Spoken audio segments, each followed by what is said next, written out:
Nord et Gabriel, qui se sont installés récemment en colocation, décident d'organiser une crémaillère. Nord aimerait la faire le soir même. Gabriel, lui, préférait ce week-end afin d'avoir le temps de tout organiser. Mais Nord prend les devants et envoie les invitations pour ce soir. Gabriel est stressé de tout organiser à la dernière minute. Il a envie de faire les choses bien. Il s'empresse de mettre des bâches en plastique pour protéger les meubles de l'appartement. Gabriel n'a surtout pas envie de perdre la caution. Gabriel a même préparé des cakes. Nord, elle, n'a pas eu le temps de s'occuper de la playlist. Au cours de la soirée, Gabriel ne cesse de nettoyer et de ranger derrière tout le monde puis il reproche à Nord d'avoir oublié de mettre les bières au frigo. Il finit par s'énerver contre la jeune fille. Nord, elle, n'en peut plus de ses reproches et de sa maniaquerie. Et Charlie prend bien soin de baisser la musique pour que tous les invités entendent leur dispute entre les deux filles de la CPE et Jordan. C'est l'incompréhension. Au lycée Agnès Varda, Lizzie fait une lecture du poème Cueillez dès aujourd'hui les roses de la vie de Ronsard. Angie, la fille de la CPE, aimerait étudier des auteurs contemporains qui parlent de vrais sujets. Elle fait un procès d'intention aux professeurs de français qui envisagent de leur faire étudier à la fin de l'année le texte d'un auteur noir, Abd al-Malik. Mais pour la jeune fille, ce texte permettrait juste de remplir le quota de la diversité. Après les cours, Angie cherche à savoir pourquoi François se réfugie derrière le programme. Elle lui reproche de ne pas travailler des textes de femmes noires qui portent des revendications fortes. Angie accuse son prof de n'en avoir rien à faire des minorités. Ce qui a le don d'agacer Jordan. Sa sœur, Jaya, s'en mêle. Un peu plus tard, François rapporte dans la salle de professeur à Chloé son altercation avec Angie. Il lui explique que d'après l'adolescente, le programme ne met pas en avant certains textes qui représentent la diversité.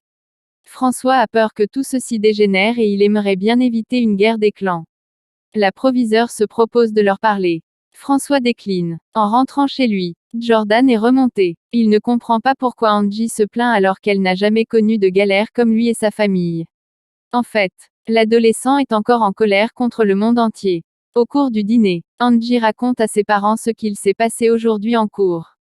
Irène va dans son sens et elle lui avoue qu'elle aurait adoré avoir son courage. Roxane est kidnappée. Georges surprend Victoire en train de dessiner. La jeune femme ignore ce que ses dessins représentent. Georges essaie de comprendre ce qui lui arrive. Il aimerait faire la paix et s'excuse de l'avoir espionnée. Georges lui explique qu'il veut juste la protéger, mais Victoire est convaincue qu'il pense qu'elle est folle. Georges lui assure n'avoir jamais envisagé de la mettre sous médicaments. Victoire préfère aller prendre l'air. Georges déclare à sa compagne qu'il ignore à qui appartenait ce cœur qu'on lui a greffé et il déplore qu'il l'ait changé et pas en bien. Victoire se rend au Spoon où Dimitri va à sa rencontre. Il lui assure n'avoir pas fait de mal à Émilie. Victoire aimerait qu'il parte mais Dimitri veut des explications. Il s'emporte. Victoire est morte de peur. Roxane débarque et lui demande de partir.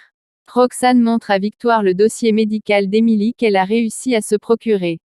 Les blessures de la jeune femme correspondent bien à celles d'une personne renversée par une voiture. D'après sa prise de sang, Émilie avait une carence en vitamine D. Ce qui ne colle pas avec une personne SDF. Victoire avoue à Roxane avoir embrassé Dimitri et elle lui fait part de sa dernière vision où elle a vu Émilie prise au piège et Dimitri qui l'a menacée. Les deux femmes décident de se rendre sur le lieu de l'accident d'Émilie afin de trouver un indice. Sur place, Victoire a une vision de l'accident.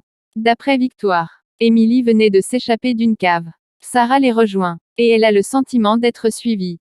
Cachée derrière des buissons, un homme avec une capuche les observe au loin avec des jumelles.